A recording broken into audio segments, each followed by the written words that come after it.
Bonjour, je suis chez Huawei à Londres pour vous présenter le Huawei P8, le dernier smartphone haut de gamme de la marque. Donc il s'agit d'un smartphone avec un large écran de 5,2 pouces en Full HD. Il intègre un processeur octa-core 64 bits à 2 GHz et en fait il a 4 autres corps qui vont être dédiés aux tâches peu gourmandes.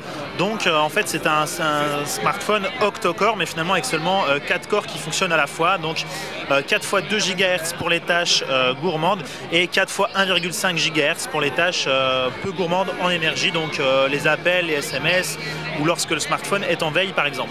Au niveau de l'appareil photo, donc on est sur un appareil photo de 13 mégapixels avec un double flash LED.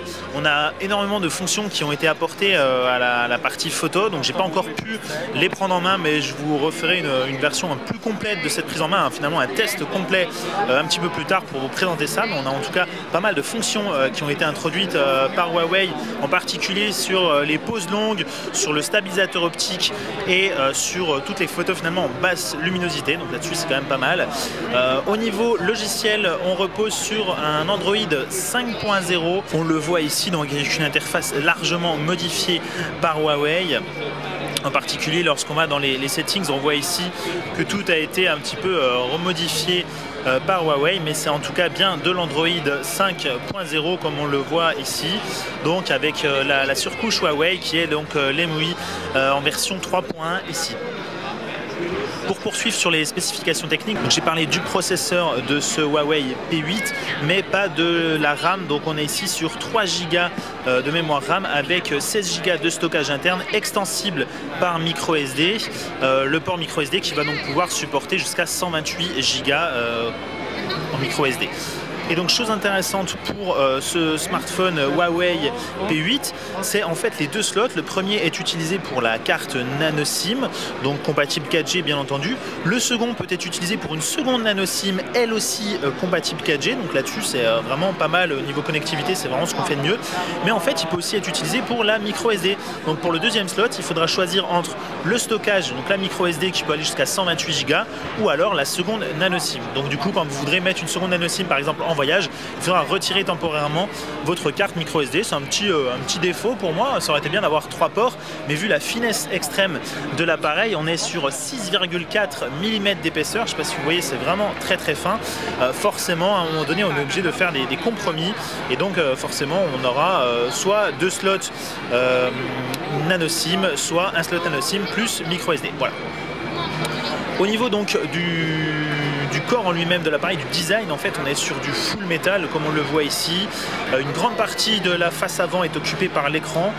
On voit vraiment des bordures assez fines, inférieures, supérieures, etc. On n'a pas de logo ou de marque Huawei en gros, etc. On va finalement la voir à l'arrière assez discrètement. Par contre, je ne suis pas très fan de cette partie noire pour la partie photo.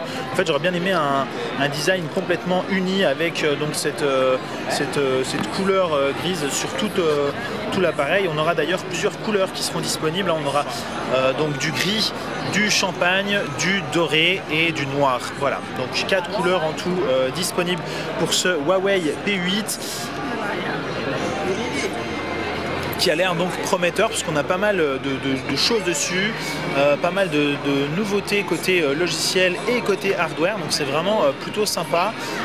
En revanche, petit défaut pour moi, ça va être finalement la batterie. Et oui, parce que le smartphone est extrêmement fin, comme je l'ai dit, 6,4 mm d'épaisseur, mais il a une batterie seulement de 2680 mAh. À titre de comparaison, le Xperia Z3 par exemple a un écran lui aussi de 5,2 pouces, lui aussi en Full HD, et embarque une batterie de 3100 mAh, et le Z2 faisait même encore mieux il y a maintenant plus d'1 an. Donc c'est vrai que c'est un petit peu dommage, mais Huawei affirme avoir travaillé vraiment sur l'autonomie de son smartphone, sur la consommation, avec un système de firewall en fait qui empêcherait les applications trop énergivores du coup de consommer toute la batterie du smartphone. Donc voilà, en tout cas on nous promet quelque chose de pas mal quand même pour l'autonomie. Donc il est encore trop tôt pour vous dire ce que ça donne, mais je vous tiendrai informé dans un prochain test.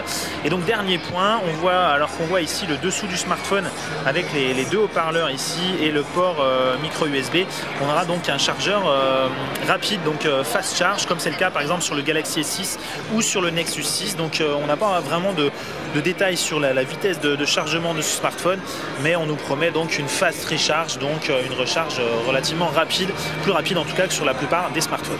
Voilà, donc je vous montre encore quelques éléments de l'interface. Comme on le voit, elle était largement retravaillée. Alors qu'ici on voit la luminosité de l'écran qui n'a pas l'air ultra lumineux, pourtant il est à fond, voilà, ça n'a pas l'air très lumineux. Voilà, donc on le voit vraiment une interface quand même assez retravaillée, en particulier ça, voilà. Ça a l'air plutôt sympa. Je vais vous montrer aussi quand même rapidement l'interface de l'appareil photo, qui est donc du 13 mégapixels, je ne l'ai pas dit, c'est du 13 mégapixels, alors qu'on me pose ici différentes questions vu que c'est la première fois que je lance le smartphone. Donc voilà l'interface principale. Pour être honnête, je la découvre un petit peu en même temps que vous en fait. Voilà, donc là si je prends donc des photos, on a ici donc le menu complet avec tous les choix. On a bien entendu le HDR, hein, beaucoup d'efforts ont été faits sur la photo, donc on retrouve la plupart des fonctions habituelles comme Best Photo qui va vous permettre de prendre des rafales et de choisir la meilleure photo, Super Night pour les photos de nuit, le panorama, le multifocus donc qui va vous permettre de prendre aussi plusieurs photos et en fait d'avoir le focus sur chaque élément, donc tous les éléments vont être nets, etc. Voilà, on a pas mal de fonctions. Enfin des specs, enfin des settings un petit peu plus complets comme on a l'habitude de les voir sur la plupart des smartphones. Une interface relativement fluide, on le voit ici. Ici le choix du flash, c'est assez habituel. Ici donc la caméra en façade, voilà, je vais revenir en arrière, voilà, donc on voit ici la caméra en façade. Différentes fonctions, on le voit ici avec donc le time-lapse, la fonction vidéo, le light painting, enfin voilà, on a vraiment pas mal de choses qui ont été introduites pour Huawei qui va être difficile de tester dans cet environnement puisque là on a beaucoup de luminosité, donc pour la basse luminosité ou le time-lapse ou surtout le light painting, ce genre de choses, ça va être un petit peu compliqué, mais voilà en tout cas une interface qui s'appelle, une interface photo qui a l'air en tout cas assez travaillée et qui s'annonce donc prometteuse, même si pour l'instant il est un petit peu trop tôt pour pouvoir vous dire toutes les infos sur ce smartphone. Enfin au niveau disponibilité et prix, donc le Huawei P8 sera donc disponible pour 499 en couleur gris et champagne en 16 Go et 599 pour la version qui s'appelle Premium, donc en 64 Go en noir et gold.